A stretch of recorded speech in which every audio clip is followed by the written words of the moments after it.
afternoon, I'm Jennifer Christian and I work as a portfolio specialist in the investment management team, and I'm going to provide you with a brief overview of this week's market summary. The beginning of last week saw the Trump administration announce that it would no longer grant oil import waivers to the 8 countries such as India and China that were allowed to consume oil from Iran following the 2018 sanctions imposed on Iran for ignoring a nuclear agreement. As India tends to march to the beat of its own drum and China is the second largest economy in the world and is currently in trade negotiations with the US, it is uncertain how they will react once the waivers have been removed, but the reality is, whilst this was taken as a shock to the oil market earlier last week, the current consumption levels from Iran for India and China are low in relative terms and levels can still be sourced elsewhere.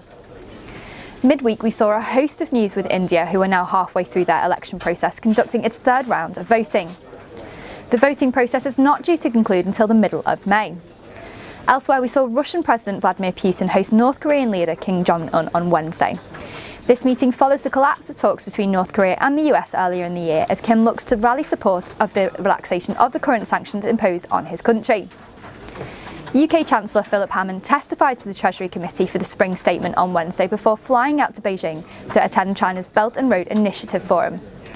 The UK is a backer of China's long-term trading route plans and is joined at the forum by a host of other Western world representatives. Whilst the West is split on the initiative, the momentum that the Chinese-led plan is gathering is putting pressure on the White House and could aid in the bilateral trade negotiations between the US and China. In the Chinese Premier's speech at the forum, he appeared to make some concessions to the US, suggesting a trade agreement is closer than expected between the two largest economies.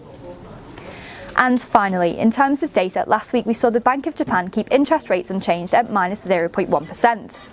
The bank stated that it would remain very accommodative, keeping rates low until at least 2020, suggesting that inflation will likely sit below its 2% target until at least 2022.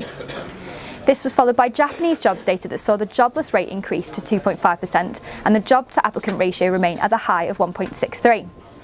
Now that's all from me this week, and don't forget, if you haven't already, you can also read a more detailed insight into matters affecting the markets in the email.